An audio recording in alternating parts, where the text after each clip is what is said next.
is for the win. This is for the win. This is for the win. This is for the win. This is for the win. For the win. For the win. For the win. For the win. For the win. For the win. For the win. For the win. For the win. For the win. For the win. For the win. This is for the win.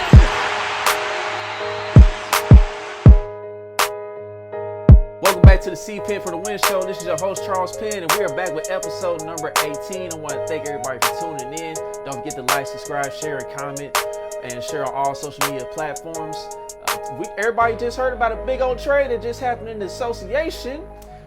One of the biggest names in the NBA, James Harden, he got traded from the Rockets to the Nets.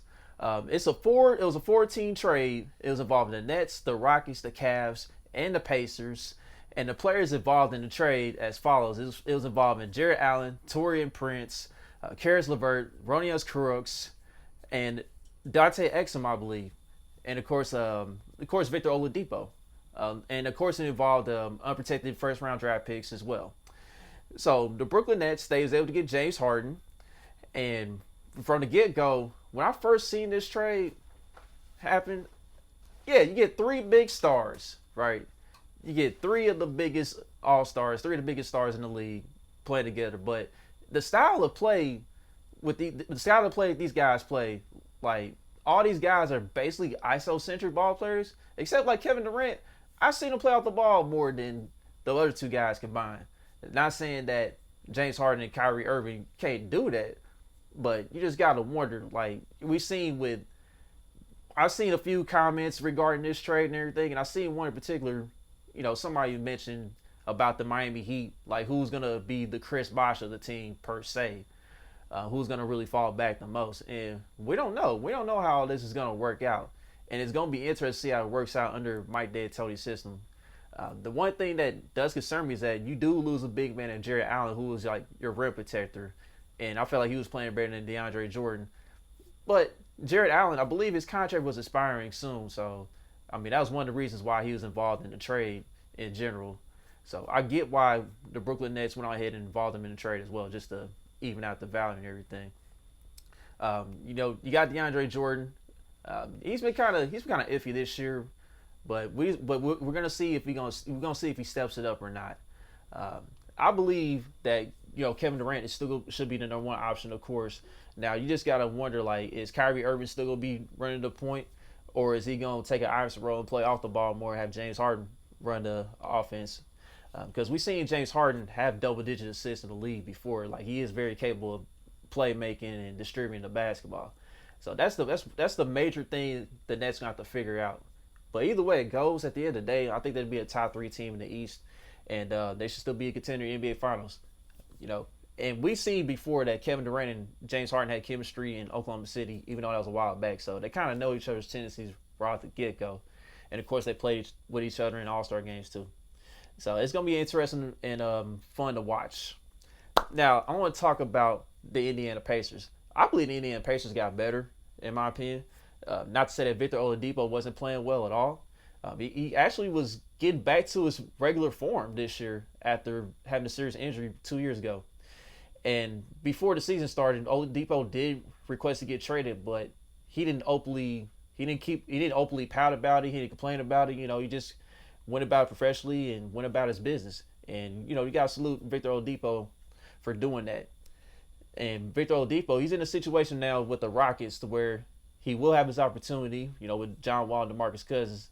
Now, I don't know if the Rockets are going to be necessarily like a playoff team, but it'll be interesting to see them contend at least for a playoff spot. You know, they may be able to get into that little playing tournament the NBA proposed this year, and we'll see if they get in from that perspective.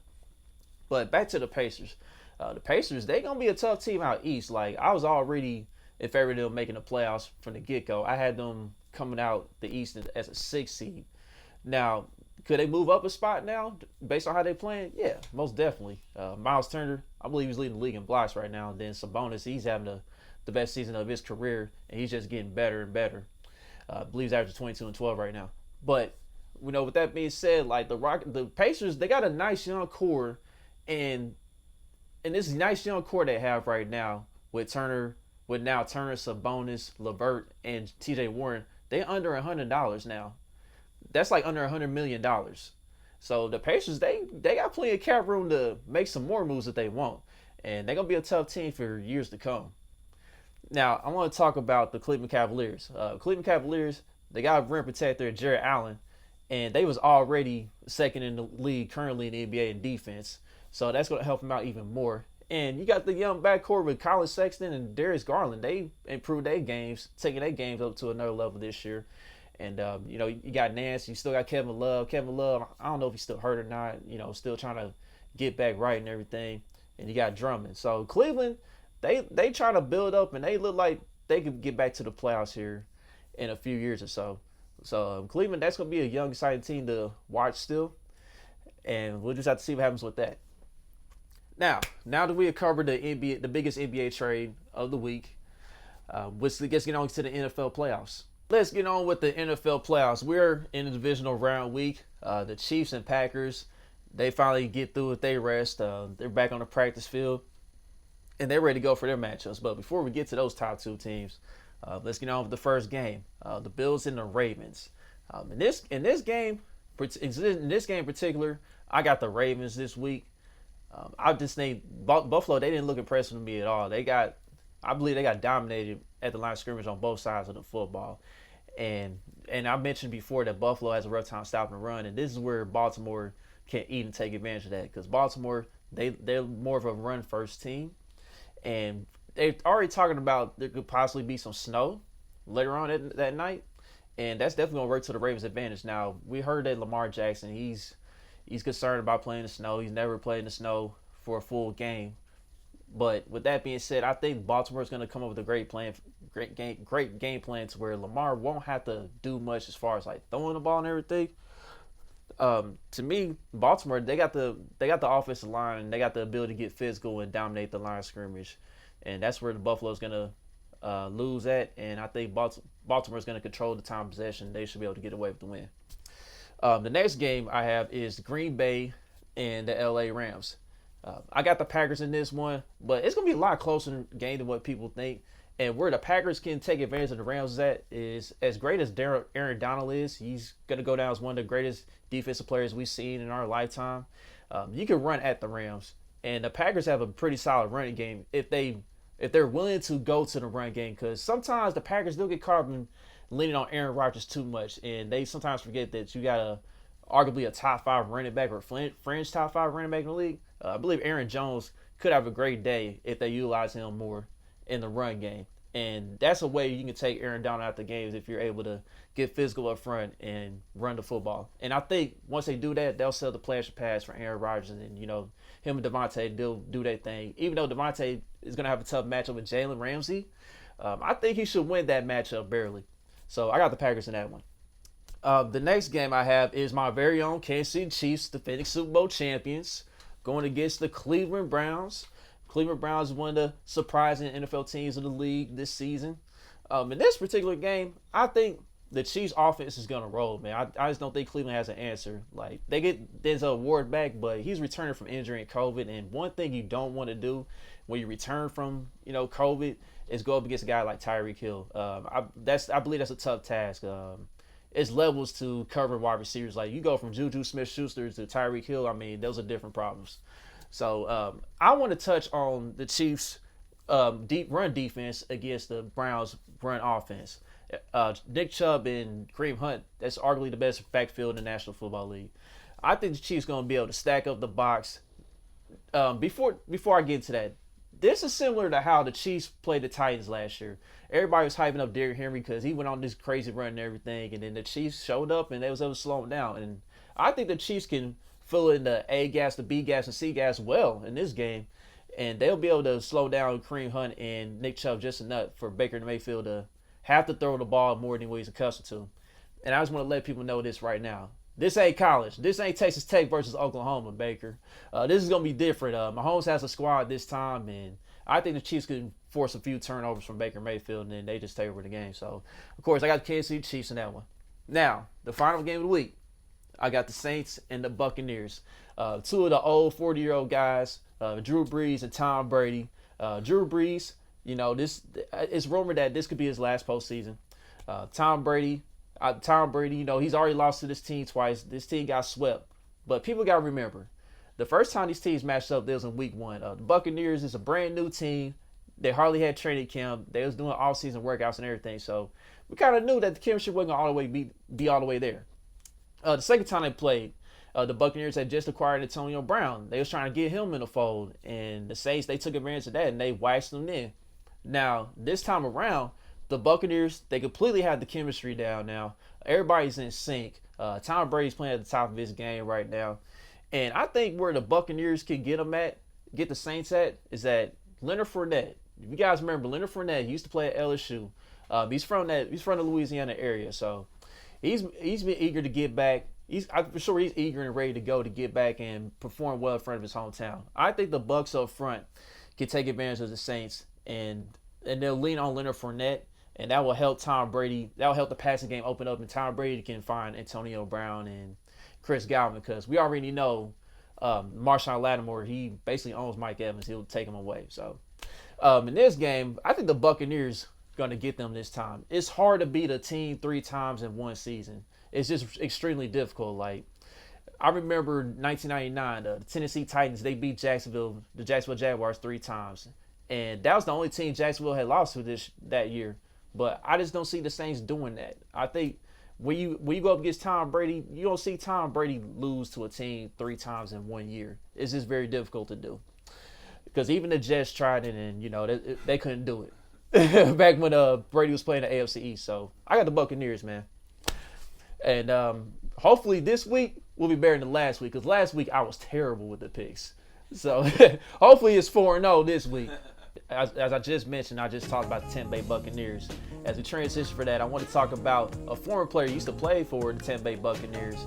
He was one of the great running backs in our NFL history.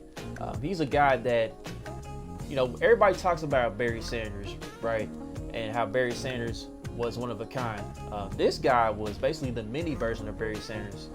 And he was also quick and shifty like he was as well. This is a guy that came from Florida State. He was one of the top college backs back then as well. And he's a guy that's done great off the field as well, post-retirement.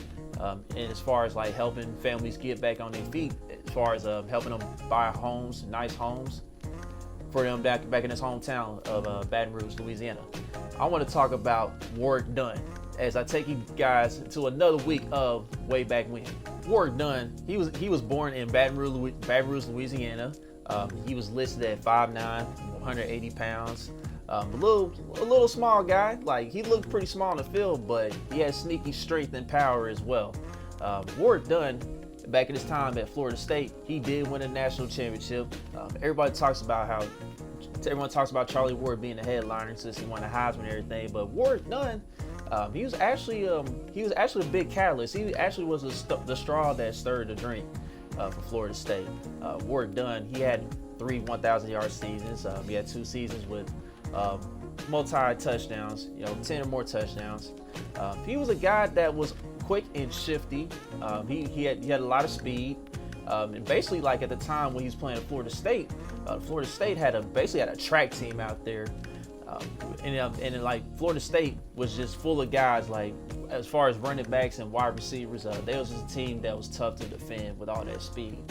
And at the time, once Warrick Dunn's college career got ended, once his college career was over with, he was drafted 12th overall by the Tampa Bay Buccaneers.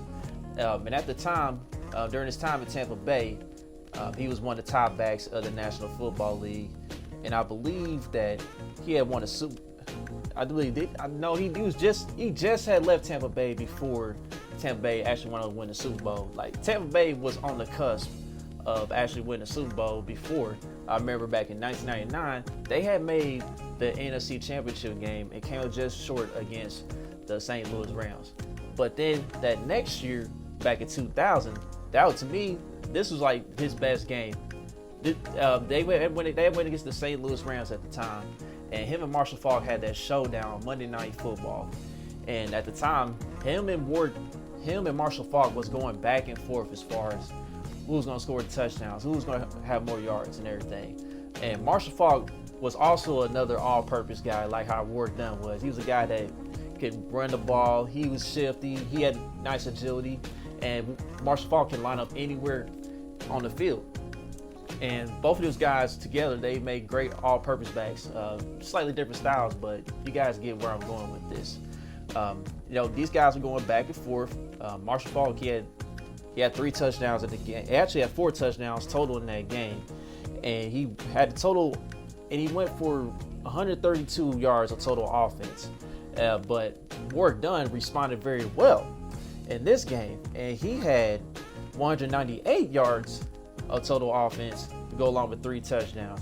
And at the end, these guys were going back and forth. But at the end, Warrick Dunn was able to get the game-winning touchdown as he bounced it outside and ran it in for Tampa Bay.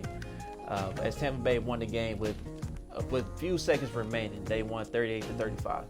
But Warrick Dunn overall, he was just a guy that he was just a problem. Like to go along with Barry Sanders, he was just very difficult to tackle in the open field. Like one-on-one, you can just forget about it with Warrick Dunn. And I also remember at the time, before Barry Sanders had retired, the Bucs and Lions actually played a game.